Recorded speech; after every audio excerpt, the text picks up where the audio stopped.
Khotbah saya ini sudah hampir 4,5 tahun kalau saya bilang. Dan saya mengingat 4 tahun lebih bahwa kita harus menjadi generasi benar-benar militan. Jadi saya doakan cuma Tuhan, baik orang tua, anak, pemuda, remaja yang bekerja dan berusaha, supaya kita menjadi generasi yang militan, yang tahan uji, supaya rancangan Tuhan yang Tuhan rencanakan boleh jadi dalam hidup saya dan saudara. Siapa yang baca ini? Jessica, kamu Jessica.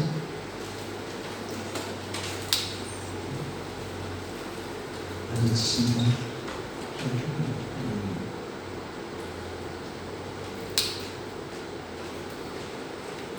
Dan mungkin hari ini aku menitik beratkan kepada seorang ibu,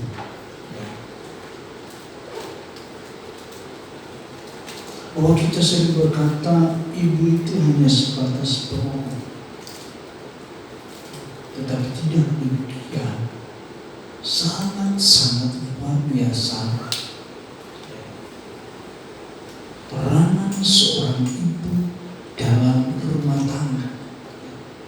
Kita akan baca di dalam 2 Tawaris pasal yang ke-27.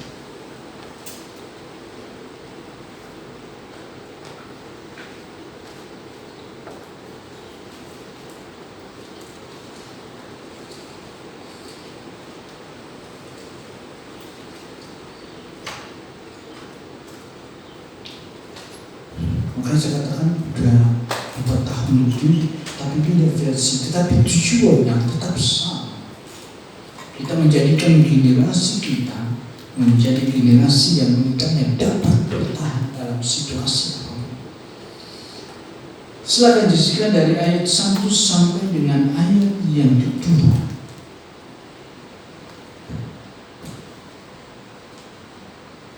Setelah Salomo mengerti 2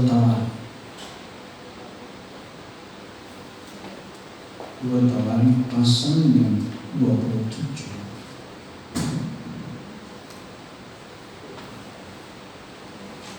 Ya, ayat 1 dan 2.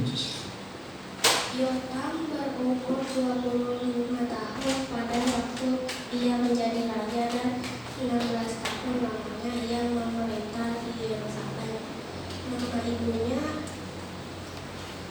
ialah Yehusa, anak Zadok. Ia melakukan apa yang benar di mata Tuhan, tepat seperti yang dilakukan Usia ayahnya. Hanya ia tidak memasuki dari Tuhan, tetapi rakyat masih saja melakukan hal yang dosa. Bapak Ibu yang dikasihi oleh Tuhan, Yotam berumur 25 tahun pada waktu ia menjadi raja.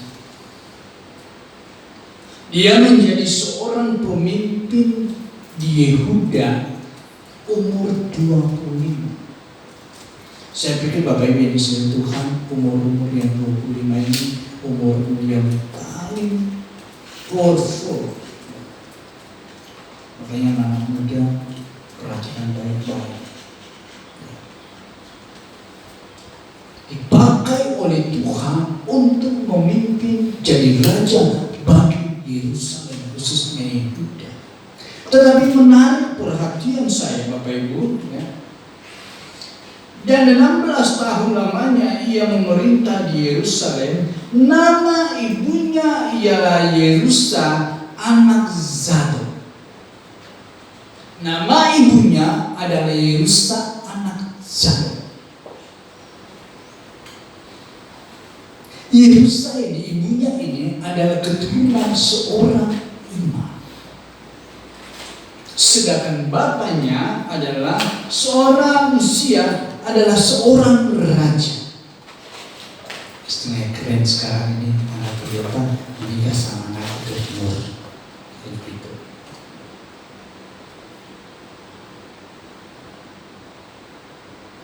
Dan selama ia memerintah, dikatakan ia melakukan yang benar di mata Tuhan.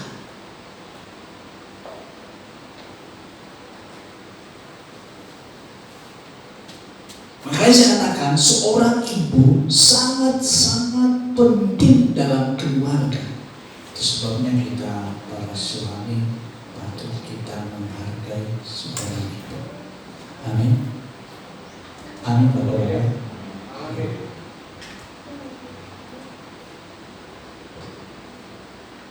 Nah, ia melakukan apa yang benar di mata Tuhan, tetapi seperti yang dilakukan usia. Nah, Bapak Ibu yang dikasih oleh Tuhan, tentu kita bertanya, kalau disebut nama ibunya, pasti akan keturunannya baik. Nanti kita lihat, ya, Yotam punya istri tidak disebut, tapi anak Yotam yang namanya Raja Ahaz berbuat jahat kepada Tuhan. Kita lihat ayat 28, pasal 28, ayat 1 dan 2, silakan.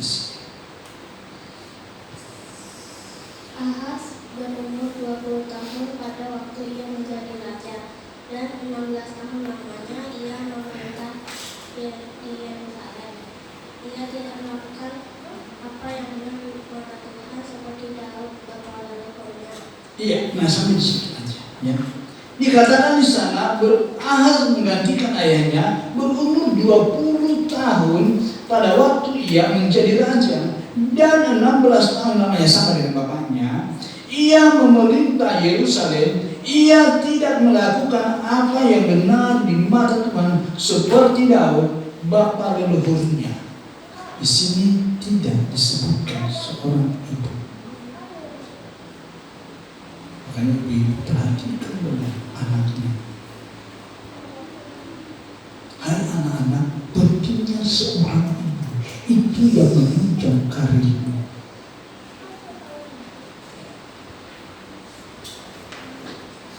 Kalau ada disebut ibu di dalamnya, pasti anaknya akan baik. Coba lihat pasalnya. Pasal 28. Pasal 29, Ahaz punya anak, digantikan oleh yang namanya Hizkia. Lihat, pasal 29 ayat 1. Hizkia berumur 25 tahun pada waktu ia menjadi raja, dan 29 tahun lamanya ia memerintah di Yerusalem. Nama ibunya ialah Abia, anak Zak. Nama ibunya, ya nama ibunya tadi apa caranya? Ya Abia anak Zakaria. Lalu ayat yang kedua, ia melakukan yang benar di mata Tuhan, tepat seperti yang dilakukan Daud bapa leluhurnya. Rupanya seorang anak bisa berhasil jadi orang baik adalah peranan daripada seorang ibu. Sebenarnya nanti lihat Bapak Ibu dikasih oleh Tuhan, ada raja yang tidak baik itu karena ada ibunya. Bangga gak dengan ibu-ibu? Halo ibu-ibu, bangga? Nggak bangga jadi ibu-ibu?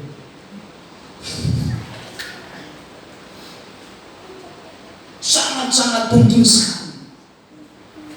Seorang ibu begitu penting di tengah-tengah keluarga. Itu sebabnya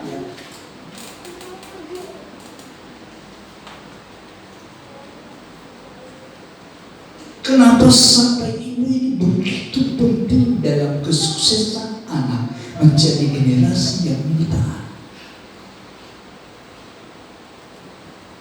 Kita coba lihat sedikit orang tua dari Abigail. Timotius 1, 2 Timotius 5.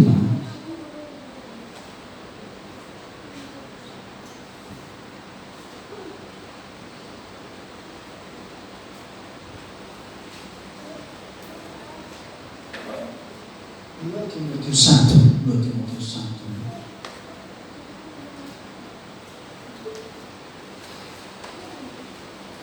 Ayat yang kelima, silakan masukkan. Sebab aku teringat akan imanmu yang tulus ikhlas, yaitu iman yang pertama-tama hidup di dalam nenekmu Lois dan di dalam ibumu Eunike, dan yang aku yakin hidup juga di dalam dirimu. Sebab aku teringat akan imanmu yang tulus ikhlas. Rupanya Timotius punya iman yang tulus dan ikhlas itu karena apa, saudaraku? Yang pertama, tertular dari neneknya yang namanya Lois. Lalu Lois punya anak yang namanya Eunike, tertular ke situ imannya. Lalu Eunike punya anak yang namanya Timotius, dan dikatakan dia mempunyai iman yang tulus, bahkan iman yang hidup. Itu sebabnya anak-anak hargai orang tua. Mungkin ibumu cerewet, nggak jadi masalah. Yang penting diarahkan hidup kita.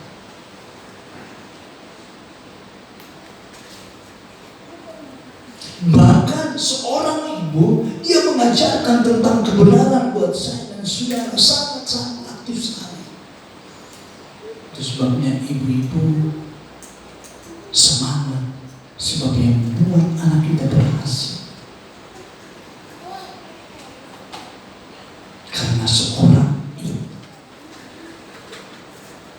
Bapak Ibu yang dikasihi oleh Tuhan Yesus Kristus,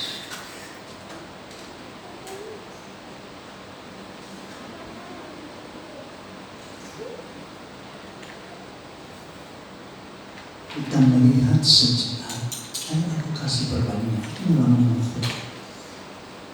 sebab begitu penting seorang ibu. Makanya anak-anak dekat dengan ibumu, dekat dengan orang tua, harga mereka. Bukan hanya nyuci baju, ya, setrika baju kita. Dia mengarahkan iman kita kepada Tuhan, mengajar kita tentang kebenaran supaya kita menjadi orang yang menjadi generasi yang militan yang hebat. Ingin menjadi kehidupan kita. Kita lihat sebuah contoh, Bapak Ibu. Di dalam 1 Samuel pasal yang kedua,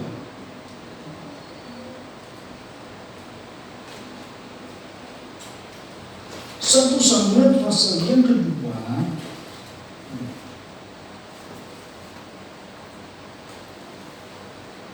ayat yang ke-11.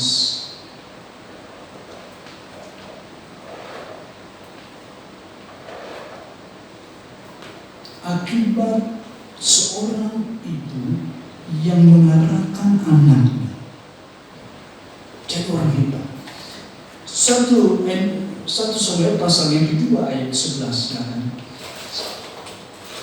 Lalu pulanglah Elkana ke Rama, tetapi anak itu menjadi pelayan Tuhan di bawah pengawasan ibunya. Iya, ini yang namanya saudara nanti Samuel ini, anak Samuel. Ya, lihat bagaimana peranan ibunya selama Samuel ada di Bathala membantu yang namanya Eli. Ya, lihat ayat 18 sampai dengan ayat yang kedua 21. Adapun Samuel menjadi pelayan di hadapan Tuhan. Ia masih anak-anak yang tubuhnya memilihkan baju efod dari kain lenan. Setiap tahun ibunya membuatkan dia jubah kecil dan membawa jubah itu kepadanya apabila ia bersama suaminya bagi mempersembahkan korban sembelihan tahunan. Lalu Eli memberkati Elkana dan istrinya. Katanya, Tuhan, kiranya Engkau memberikan keturunan kepadamu dari perempuan ini, pengganti yang telah diserahkan kepada Tuhan. Semenjak itu, pulanglah mereka dari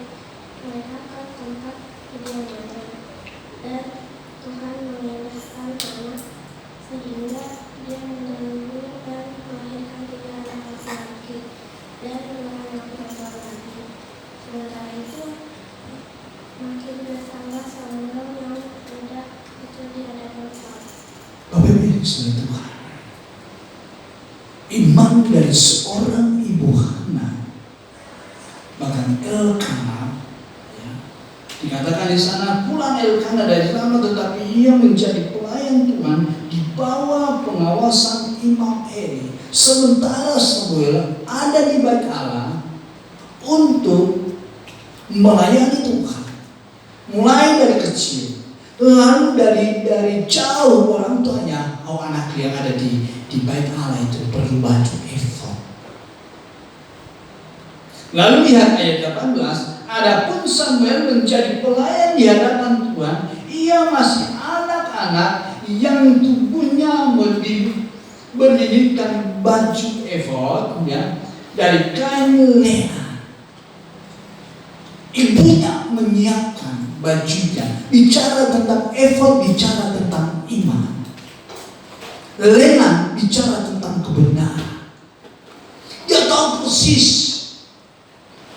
tahun depan aku ke sana ke bait Allah, aku siapkan baju efod ini dan lena buat anakku Samuel. Artinya apa Bapak Ibu yang bisa ditentukan? Ibu ini sedang mempersiapkan anaknya bertumbuh di dalam iman, bertumbuh dalam kebenaran. Ibu perhatikan anak kita.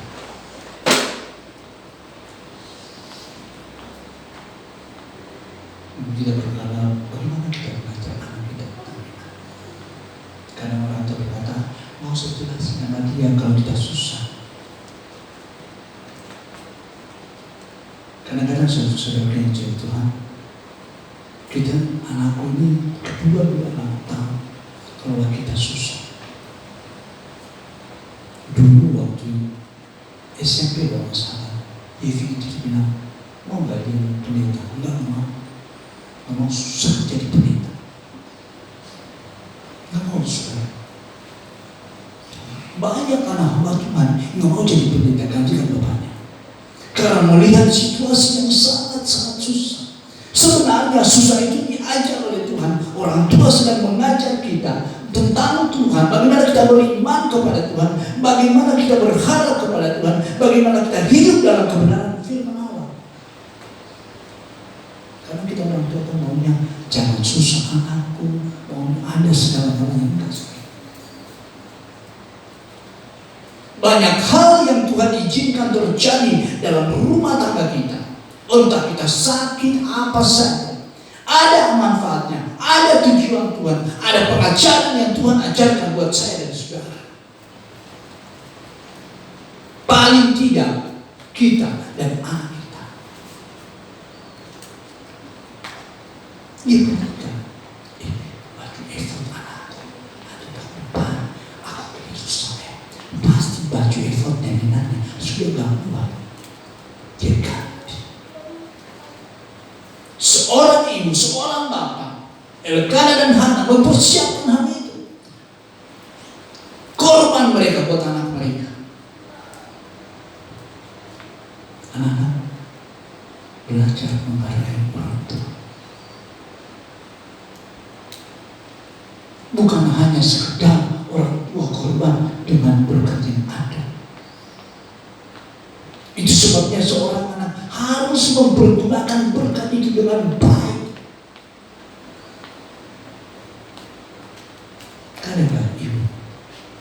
Kadang-kadang seorang ibu banyak itu. Nah, udah makan dulu? Ya. Mau enggak supaya nanti bisa makan. Bu, dia beli sekarang lunch bu, udah makan, dia kenyang bu, kenyang padahal buat anak. Banyak hal ibu rumah tangga korban dengan anaknya. Saya ingat dulu waktu orang tua saya sudah ke sawah, ke kebun, karena nggak ada makanan, nggak ada nasi, sudah betul. Mamaku bilang, saya lihat mukanya di bawah pondok. Mamaku udah mikir makan apa anakku. Memang dari rumah nggak ada nasi.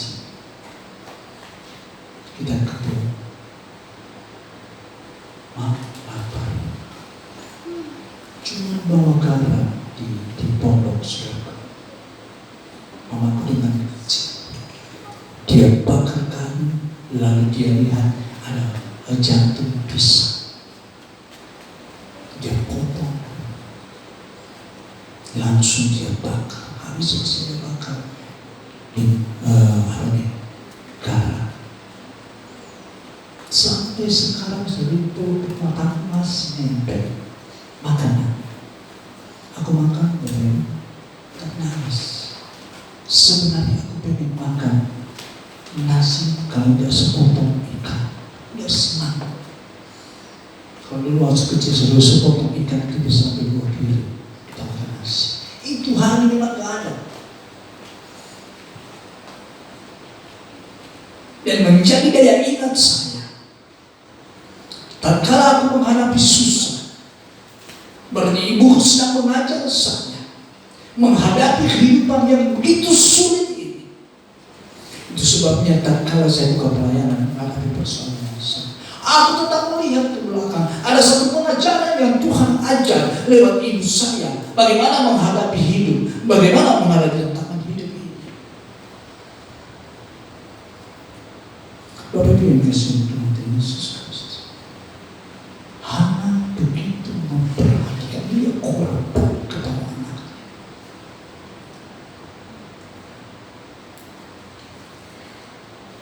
Saya tahu persis. Karena konseling mau menjadi bapak rumah tangga begitu susah. Apalagi kalau orangnya sudah berubah jam tidur. Serba susah. Seharian seorang istri jaga anak, masak segala macam, malam hari. Lalu suami juga pulang kerja, udah capek dulu, habis-habisan. Sementara saya ingat dulu, Yevi, Yevi itu pengalaman saya. Dia mau jam 2 saudara pilih Tuhan, sampai jam 5 pagi. Istri saya gantian dong. Saya juga merasa capek, dia merasa capek. Nah, orang tua korban di sana, saudara, nggak gampang. Dia korban habis-habisan. Sama seperti Hana dan Elkana, korban dia perhatikan anaknya sudah berubah, sudah umur 10 tahun, sudah umur 15 tahun, sudah 16 tahun, dia ganti terus. Dia siapkan baju lena, dia siapkan effortnya, dia siapkan hidup anaknya dalam kebenaran. Jangan kita biarkan akhir. Bapak yang Yesus Kristus bukan hanya yang berdoa kepada Tuhan, meminta Samuel. Setelah dia perhatikan anaknya ini Samuel jadi orang hebat, jadi orang yang dipakai oleh Tuhan. Jangan kita biarkan anak kita terus. Saya sangat Bapak Ibu, mana semua diajar. Pertanda kita sedang mendidik anak kita supaya iman mereka bertumbuh, mereka hidup dalam kebenaran firman Allah. Bapak Ibu yang dikasih oleh Tuhan Yesus Kristus, kalau kita lihat ayat yang kedua 19, setiap tahun ibunya membuatkan dia jubah kecil dan membawa jubah itu kepadanya apabila ia bersama-sama suaminya pergi mempersembahkan korban sembelihan tahunan setiap tahun. Lihat ayat yang ke-20. Lalu Eli memberkati Elkana dan istrinya, katanya, Tuhan kiranya memberikan keturunan kepadamu dari perempuan ini pengganti yang telah diserahkannya kepada Tuhan. Kakaknya sama diserahkan kepada Tuhan. Tuhan memperhatikan. Bapak Ibu di sini lihat ayat berikutnya. Sesudah itu pulanglah mereka ke tempat kediamannya, dan Tuhan memindahkan Hana sehingga dia mengandung dan melahirkan 3 anak laki-laki dan 2 anak perempuan. Percayakan Tuhan. Aku percayakan lagi. Bukan sampai 1. Aku tambah 3 anak lagi, 2 anak perempuan. Sebab dia tahu seorang Hana dan Elkana, orang tua yang bertanggung jawab dalam pendidikan anaknya.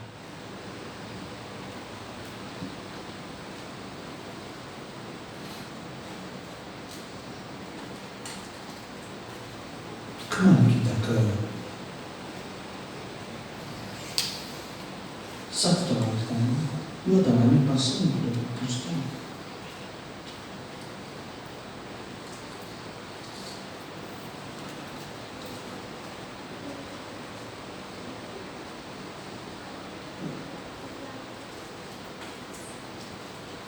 Ayat yang ke-6.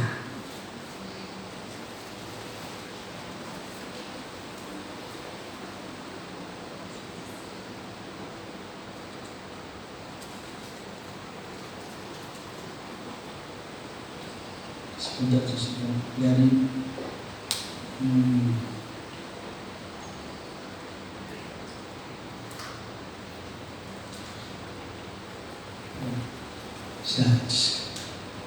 ayat ini. Yotam menjadi kuat karena ia mengarahkan hidupnya kepada Tuhan Allahnya. Yotam menjadi kuat. Yang membuat Yotam kuat karena apa? Karena seorang ibu yang mengarahkannya kepada Tuhan. Bahkan kalau lihat saudara yang dikasih oleh Tuhan, waktu Anda dan berada di tengah-tengah keluarga, kalau lihat ayat yang kedua di sana, ia melakukan apa yang benar di mata Tuhan, tepat seperti yang dilakukan usia ayahnya. Hanya ia tidak memasuki bait Allah, tetapi Tuhan masih saja melakukan hal yang merusak, tetapi rakyat masih saja melakukan hal yang merusak. Bayangkan saudaraku, keluarga Yotam, keluarga dari Raja Yotam ini tidak terpengaruh dengan situasi. Apa yang sebetulnya? Situasi hari-hari ini, kemudian dunia sangat-sangat rusak. Tetapi keluarga ini tidak demikian. Mereka menjadi orang-orang hebat.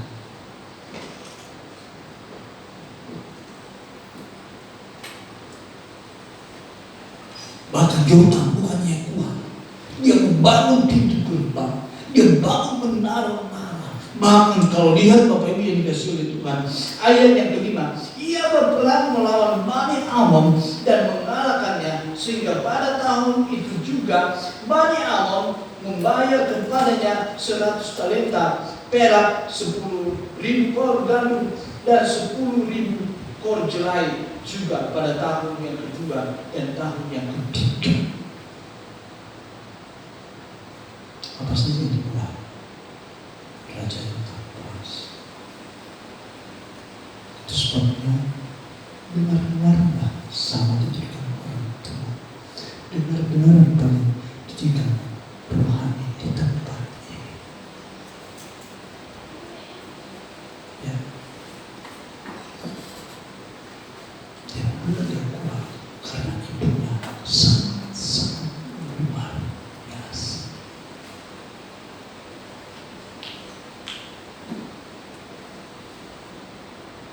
Amsal 1 ayat yang ke-8.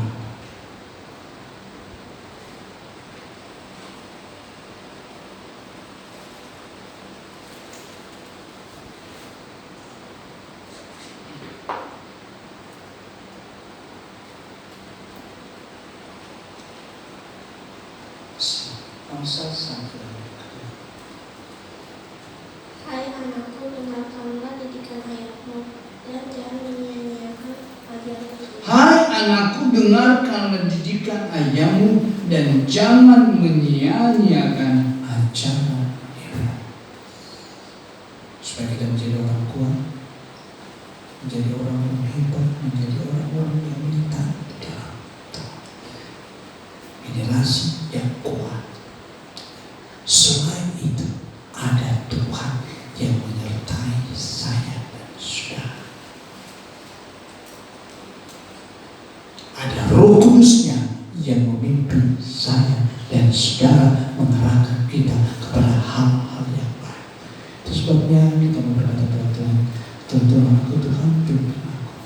supaya hidupku benar-benar menjadi anak-anak yang militan di dalam Tuhan, kuat di dalam kebenaran, kuat di dalam iman. Dengarkan didikan orang tua, anak, dengarkan didikan ayah dan ibu, supaya engkau berhasil dalam hidup ini.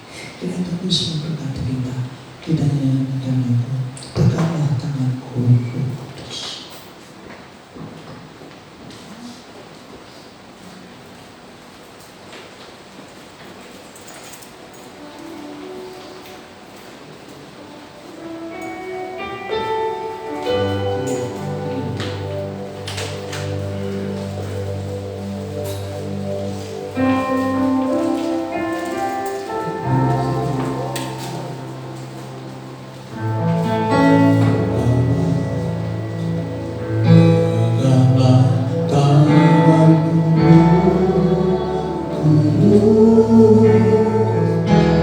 Setiap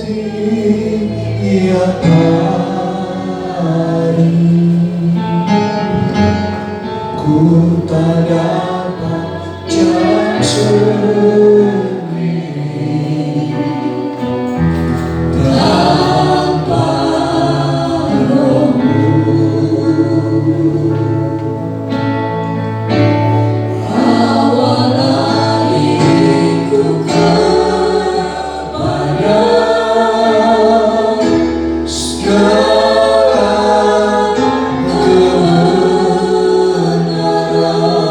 kebenaran, agar ku tidak tersesat, mengikuti jalan-Mu. Peganglah tanganku, Roh Kudus. Peganglah tanganku, Roh Kudus. Setiap hari ku tak dapat jalan sendiri tanpa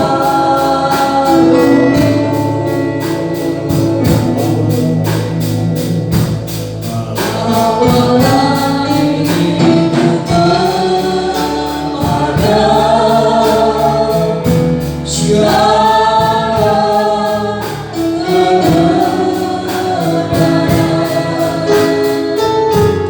kebenaran, agar ku tidak tersesat,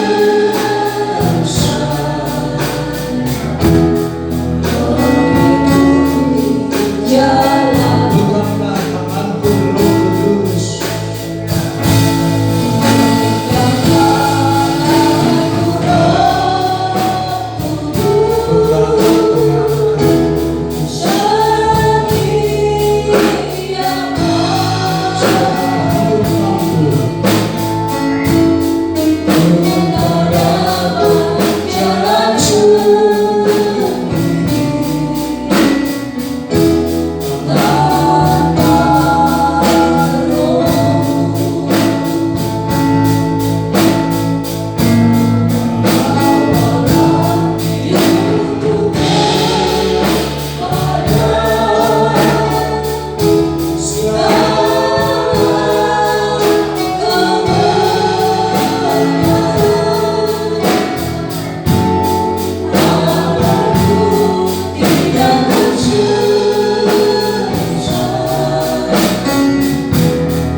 Bapak Ibu yang dikasihi Tuhan, biarlah firman Allah yang kita dengarkan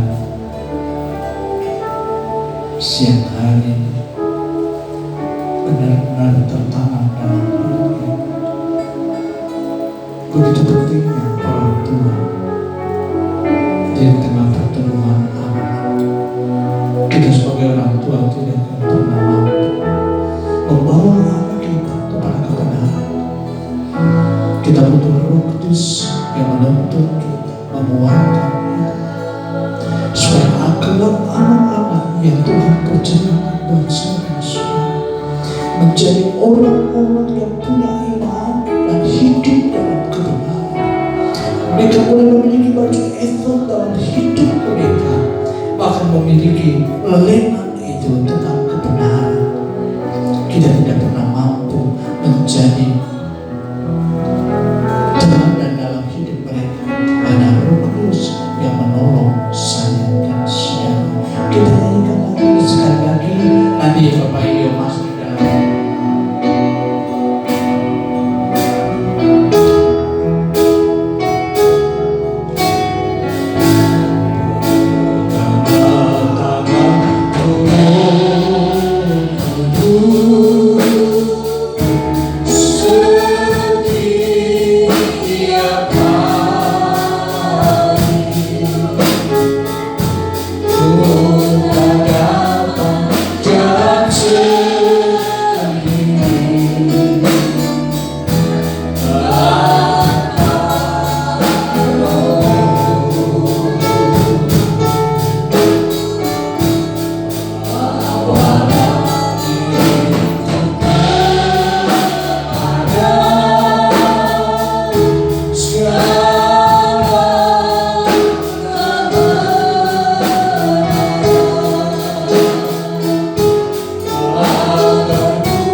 Puji nama Tuhan, kita sudah diberkati Tuhan lewat firman Tuhan yang disampaikan oleh hambanya.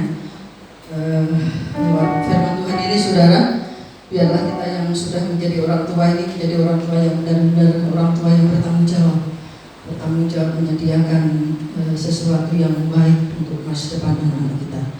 Dan untuk anak-anak biarlah bisa menghargai apa yang sudah dilakukan papa mama dan menjadi selalu diingat. Dan kalau mungkin mama papa ada yang salah, sebab mama papa ini gak sempurna menjadi orang tua, tetapi firman Tuhan itu biarlah menjadi patokan, menjadi cermin, menjadi suluh yang menuntun anak-anak untuk bisa menyenangkan orang lain, menyenangkan Tuhan. Saudaraku yang kasih Tuhan, kalau tadi hambanya menyampaikan firman Tuhan tentang orang tua, saya mengingat adik saya Yuyun yang ada di belakang rumah saya, saudara. Adik saya itu kalau marah itu meledak-ledak saudara, nabrak sana nabrak sini, karena seperti orang kesurupan, marahnya seperti orang kesurupan. Nah suaminya ini dia angkat istrinya, jadi adik saya ini diangkat saudara, diangkat dimasukin ke kamar mandi, disiram air, diguyur air. Jadi adik saya itu diguyur air. Setelah diguyur air itu adem, dia tenang, jadi keluar itu. Jadi kalau saya mengingat itu bukan bukan suami yang kejam, tapi untuk melerai suaminya, istrinya supaya dia adem, itu dimasukin kamar mandi. Jadi bukan istrinya nanti ditapokin, dipukulin, tidak, tetapi bijaksana sekali saudara, dia angkat, diajak masuk kamar mandi, dibujukin air. Kalau bahasa Jawa itu dibujukin, jadi disiram kepalanya sampai basah kulit. Jadi mama saya waktu itu ada di Jakarta melihat peristiwa itu, ya jadi ketawa saudara, bukan sakit hati anakku kok kamu gituin, enggak, tapi karena mama saya tahu karakter adik saya seperti apa, jadi ya ketawa. Jadi kok ini benar-benar katanya jadi disiramin air gitu. Nah saudaraku yang kasih Tuhan, itu kita orang tua saudara, kadang kita ini marah nggak terkendali. Saya pun juga begitu, kadang marahnya meluap-luap. Tetapi kita kembali lagi kepada firman Tuhan yang sudah disampaikan, biar kita ini menjadi orang tua yang baik, orang tua yang bertanggung jawab, menyediakan sesuatu untuk anak-anak kita. Dengan Tuhan kita akan memberi persembahan untuk pekerjaan Tuhan yang ada di tempat ini. Kita nyanyikan satu pujian, taburlah maka engkau akan membuat. Kita akan berdoa terlebih dahulu, nanti dengan hormat Ibu Agus masuk di dalam doa persembahan. Terima kasih Tuhan untuk hari ini, boleh kami berada di tempat ini. Saat ini kami akan memberikan yang terbaik untuk Tuhan. Biarkan apa yang kami berikan dapat menyenangkan hati-Mu dan untuk kekayaan tempat ini. Terima kasih Tuhan, haleluya, amin. Amin. Kita akan memuji Tuhan. Taburlah maka engkau akan berbuat.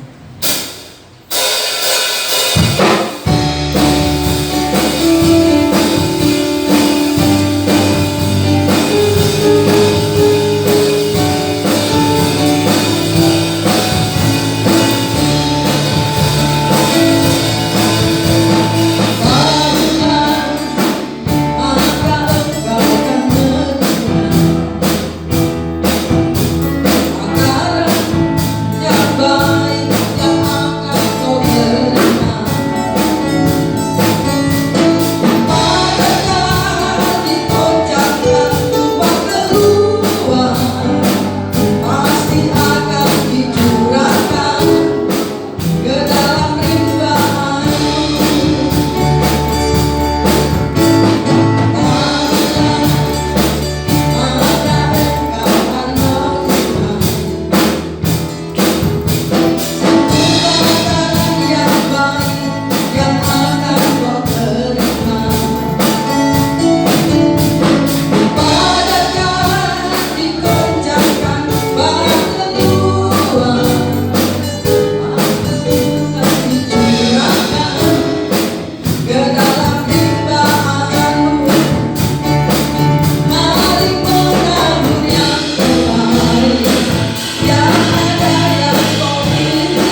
Puji Tuhan, saya berikan ruang kesempatan untuk Bapak Ibu bersaksi di depan sini.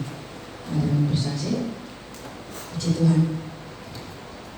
Silakan bagus.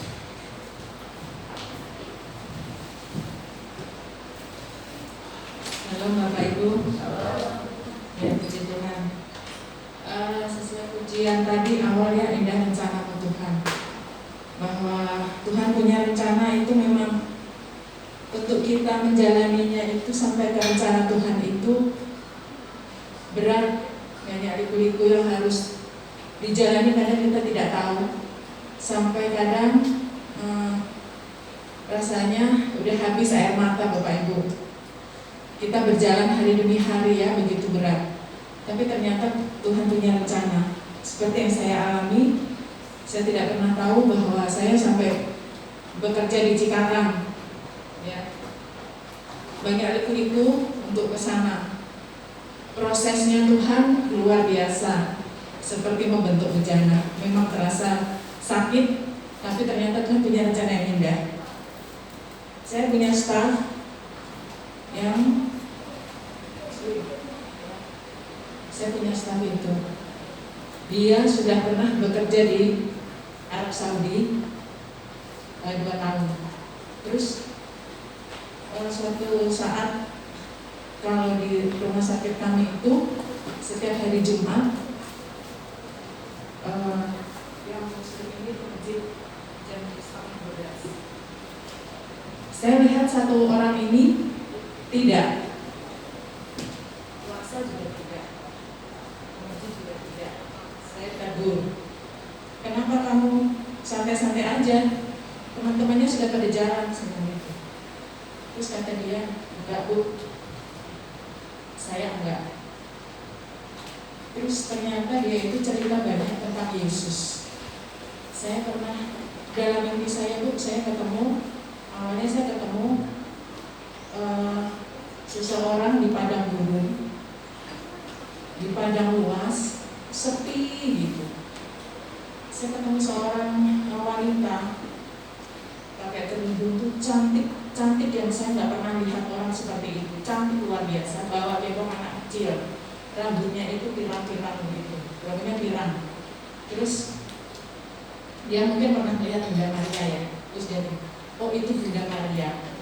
Dia ketemu ke Bekasi. Di luar itu dia mimpi lagi, sering mimpi ditemuin Tuhan Yesus. Saya tanya, oh kamu tahu itu Tuhan Yesus? Iya, karena tangannya lubang. Dan dia mengelus-ngelus saya, adem sekali rasanya. Itu saya dijumpai berkali-kali. Tapi terus saya tanya, terus kamu di mana? Saya diam saja. Cuma dalam hati saya, seseorang itu kalau sudah dijumpai Tuhan Yesus, dia akan ikut. Tapi dalam hati saya hanya dalam hati itu, tapi kok kamu bandel gitu, kok kamu itu bandel, diam saja. Berjalannya waktu beberapa bulan, dia punya masalah besar Bapak Ibu. Masalah ini hampir menghancurkan rumah tangganya. Dia ada masalah dengan bank, dikejar-kejar debt collector, sampai HRD saya mengatakan bahwa kalau kamu tidak menyelesaikan, saya akan lapor polisi. Nah, dalam keadaan terhimpit, dia dengan istrinya juga jadi tidak harmonis, akhirnya berantem. Jadi dia punya 2 masalah, satu masalah dia dengan bank, satu masalah dengan rumah tangganya. Akhirnya berantem, dia tidak pulang, dia tidak masuk 5 hari. Sedangkan saya membutuhkan tenaganya. Di situ saya cari, saya nggak bisa kontak karena semua langsung sama dia tuh ditutup teleponnya. Akhirnya hampir saya datangin terus, saya cari tuh. Karena saya juga salah satunya ingin menyelamatkan dia. Saya ingat ini momen yang tepat untuk saya membawa dia jalan ke yang lurus. Akhirnya dia WA sendiri ke saya setelah hari kelima. Dia bilang begini, Ibu, sedangkan saya sudah tidak masuk 5 hari. Terus saya bilang begini, silakan saya tunggu, besok saya tunggu. Saya gitu. Di situ teman-temannya dia itu sudah pada ngomongin dia kalau ini orang sudah 5 hari mangkir, berarti kan sudah nggak bisa masuk. Cuma saya bilang begini, udah nggak apa-apa, kalau dia punya masalah, saya butuh tenaganya, dia kerjanya nggak bisa. Udah, akhirnya sambil WA panjang lebar, saya ingatkan begini, ini sudah saatnya kamu harus mengikuti Tuhan Yesus, karena kamu tidak pernah mau saat Tuhan Yesus memanggilmu. Ini saatnya, saya bilang gitu. Akhirnya Bapak Ibu, sekarang dia sudah ke gereja terus. Saya monitor terus, saya pantau dia ke gereja terus. Dan selalu dengan senang dia share ke saya bahwa saya lagi di gereja, saya di gereja. Puji Tuhan, itulah rencana Tuhan. Saya tidak pernah tahu kalau saya dipakai Tuhan sebagai alatnya untuk menyelamatkan jiwa seseorang. Terima kasih, haleluya.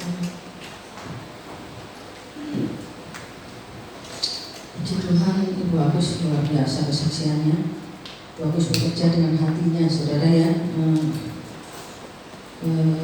Bersaksi itu bukan dengan berdebat, bersaksi itu bukan dengan menjelekkan, bersaksi itu bukan dengan membanding-bandingkan atau melawan, tetapi bersaksi itu dengan perbuatan dan hati. Apa yang dilakukan oleh Bu Agus sangat tepat sekali.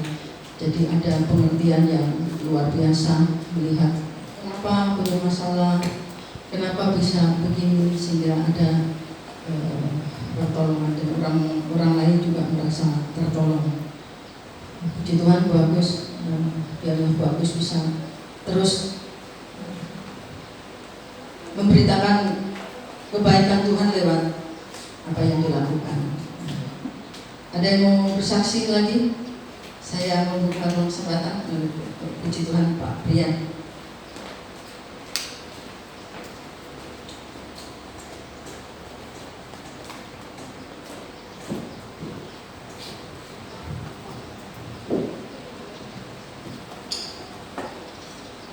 Haleluya.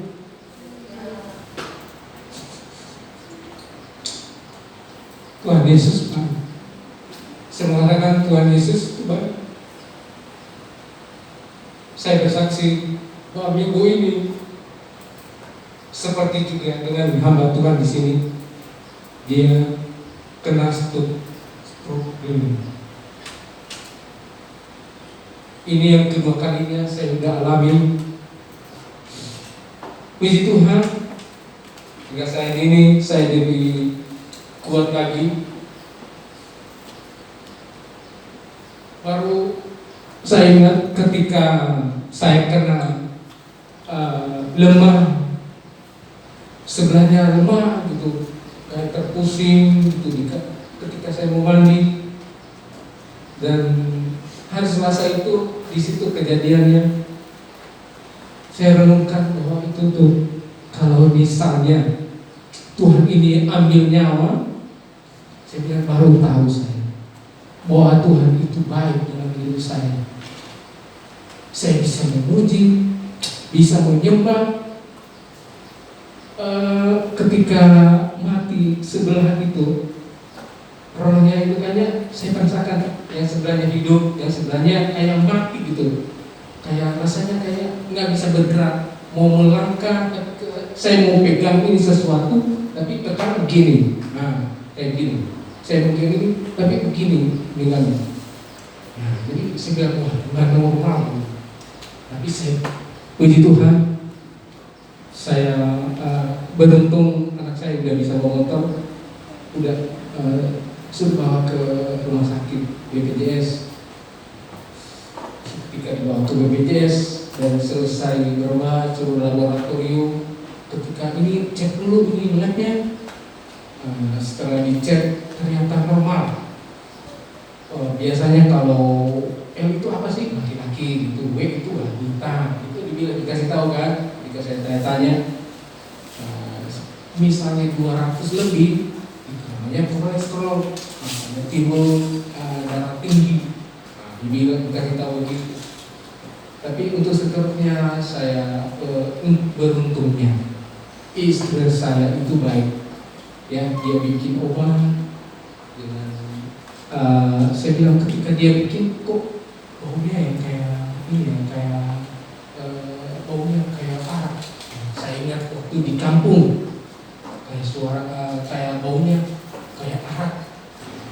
Nah, ketika dia ini sebab kok ada bawang putihnya. Wah, ternyata bawang putih dicampur pakai itu ada satu lagi obatnya itu, nggak tahu kurang paham dia, istri saya yang tahu, diminum. Nah ketika saya minum sembari minum itu ini rasanya nyeri ini perut, ternyata airnya sedikit.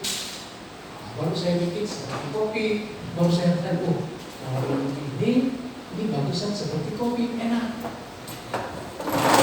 Itu saudaraku, saya lebih kuat. Sehari Selasa terus saya lihatin lagi, saya minum terus. Nah, terus dibeli belimbing yang kecil-kecil aja nggak apa-apa, yang masam-masam saya makan, apapun saya makan. Tapi beruntungnya itu Tuhan itu baik, dia kasih saya masih bisa makan, bisa minum.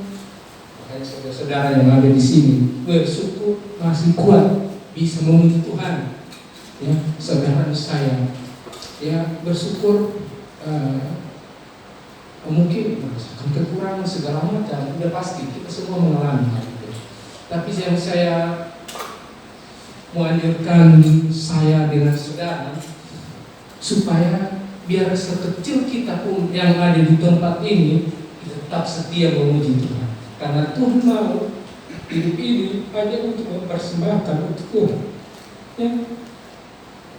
Saudara tahu ketika saya alami sakit itu, buat saya rasakan bahwa itu Tuhan baik dalam hidup kami.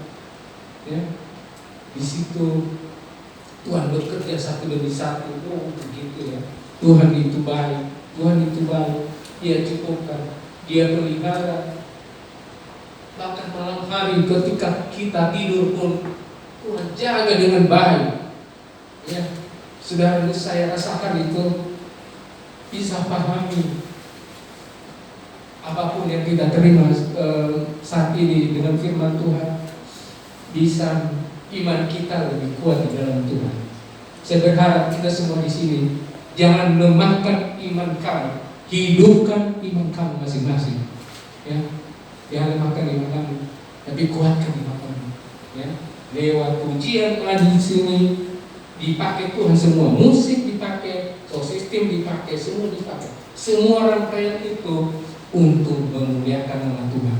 Hidup ini, jiwa ini untuk memuliakan nama Tuhan. Yang tinggalkan Tuhan, pastikan sehat sakit, pastikan ingat Tuhan. Ya. Aku percaya bahwa di tempat ini ada kuasa Tuhan di tempat ini. Ya, haleluya. Terima kasih buat kesaksiannya. Terima kasih kesempatan ini, semoga doakan saya semangat terus di dalam Tuhan. Haleluya. Amin. Puji Tuhan, Tuhan sudah tolong Bapak Brian. Saya tahu Bapak Brian ini kepalanya suka pusing, jadi sejenis darah tinggi lah saudara. Kalau Bapak Brian mengalami sakit dan itu pribadinya dia dengan Tuhan, merasakan pertolongan Tuhan, itu semua ajaib. Kalau suami saya juga ditolong Tuhan, walaupun sekarang ini jalannya kakinya diseret-seret. Jadi kalau suami saya sakit ini, Bapak Brian mengalami Bapak Brian. Kalau suami sakit itu seperti kita merawat bayi ya saudara. Seperti merawat bayi saudara. Yang tadinya yang angkat jemuran Pak Yeta, jemur baju ke atas Pak Yeta, sebenarnya bisa bantu saya nyapu ngepel. Tapi sekarang tuh enggak sama sekali. Jadi itu semua saya kerjakan sendiri. Itu capeknya luar biasa. Belum kalau malam, Pak Yeta ini kan ada diabetes tinggi saudara. Dan Bapak Ibu katanya kan suka lapar. Jadi Pak Yeta kalau udah gemetaran dibangunin saya malam-malam, suruh ngupasin apel. Ada makan sedikit, otomatis kita kebangun saudara. Nah, itu capeknya luar biasa. Mungkin bapak ibu yang belum punya suami atau anaknya masih kecil-kecil, nah belum merasakan itu. Mungkin mamahnya Cici Indah punya suami yang sakit, nah itu luar biasa. Baru saya rasakan sekarang ini, oh seperti ini ya punya suami sakit. Tapi saya mau suami saya sekalipun repotin saya, maunya dia hidup. Kalau dia mati saya juga nggak mau, saudara. Biarpun repotin, nggak apa-apa. Yang penting dia hidup, ada di samping saya. Biasanya saya jujur, saudara. 1 bulan yang lalu, kita ini udah sama-sama tua, udah kayak seolah-olah nggak saling membutuhkan namanya seks itu, saudara. Ini bukan tabu ya. Kita udah bisa tidur sebetulnya. Saya di kamar Yevin, Pak Yeta di kamar kita sendiri. Karena memang udah kayak teman, jadi memang nggak ada apa-apa. Jadi kalau saya tidur sekarang, saya elus-elus dia, kayak bayi, saudara. Saya bikin hatinya tenang supaya nyaman. Kalau hatinya nyaman, otomatis dia kan bergerak apa, ngomong apa, dan emosinya mudah dikontrol. Sebab Pak Yeta ini kalau ada sesuatu yang tidak enak sedikit, udah emosinya nggak bisa terkontrol lagi, saudara, bisa teriak gitu. Nah saya kalau udah teriak, saya itu bingung. Nah, makanya saya jaga hatinya. Misalnya sekalipun saya capek, kakinya bengkak apa enggak? Saya lihat, saya pijitin sebentar. Begitupun udah bikin tenang hatinya. Ya udah, kalau itu bisa menyenangkan hatinya, saya lakukan. Ya, bisa menyenangkan Tuhan. Walaupun saya sedih, kadang saya bisa ketawa luar biasa, bisa ngakak gigi. Saya bilang, apakah inilah sukacita yang diberi Tuhan untuk saya, walaupun saya susah, ya saudara. Nah itulah kiranya Tuhan memberkati. Nah suami saya ini membutuhkan keuangan, saudara. Tiap minggu itu 300.000 untuk terapi, untuk terapi. Saya selalu belajar menyisihkan keuangan dengan baik. Saya nggak mau sembarangan dengan uang. Bukan berarti saya pelit, enggak. Saya sering nggak punya duit, tapi ada anak saya. Tetapi karena ada anak saya ini, saya kalau membebankan anak, saya pun ada rasa nggak enak gitu, saudara. Nggak tahu ya, Bapak Ibu gimana. Saya udah rasakan, tapi mungkin kalau Bapak Ibu belum rasakan ya saya nggak tahu ya, saudara. Ini saya kalau misalnya anak saya bayar, itu ada sesuatu yang ada di dalam hati dan itu tidak bisa diceritakan. Tapi saya berdoa kepada Tuhan supaya Tuhan memberkati dan saya bisa memilih hati saya, keluarga saya, keuangan saya dengan baik, sehingga apa yang akan saya kerjakan ini benar-benar menjadi berkat untuk saya, untuk suami saya, bahkan mungkin bisa untuk kamu. Karena saya kalau berdoa kepada Tuhan, berkati saya, baik itu berkat saya pakai untuk melayani, berkat saya pakai untuk keluarga, maupun berkat untuk saya bisa menolong orang lain. Nah itulah harapan saya. Dan Tuhan Yesus memberkati. Saya kembalikan pada doa kembali.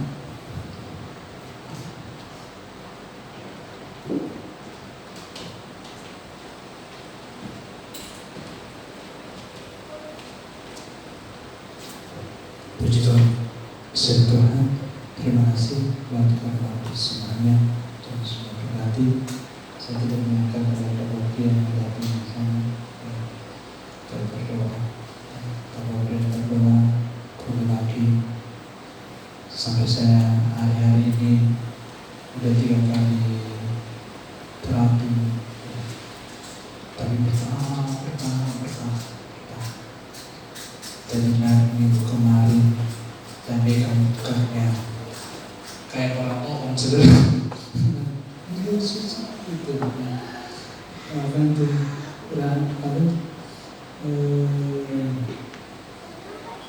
keramas yang sebelah cepot, yang sebelah lama kok kesiram sampai kalau aku minum kesel selalu karena nggak selama dengan kesirama dengan nafas dengan tidak untuk masukin mulut. Ya Tuhan kalau mandi juga begitu, kemarin kelihatan terus kadang-kadang aku minum air karena nggak selama dengan nafas yang kedua. Ya, puji Tuhan. 2 hari ini udah bisa nyisir rambut, ya. Kancingan baju tinggal yang sebelah kiri aku belum bisa, yang agak keras ini. Banyak perubahan, ya. Yang kemarin habis pijit yang 3 kali, tadinya kan angkat batu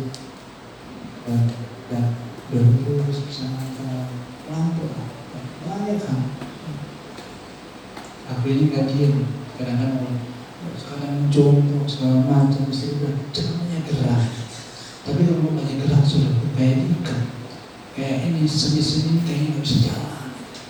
Ya, dan semua sebab saya tahu bahwa aku perlu di tengah-tengah keluarga, aku perlu di tengah-tengah semua yang bekerja itu. Tak pernah berhenti untuk berdoa, dan aku mohon kepada Bapak Ibu semuanya, sipkan nama aku dalam doa supaya aku diberikan kesehatan oleh Tuhan. Saya jadi pengumuman. Ada jadwal lagi udah masuk?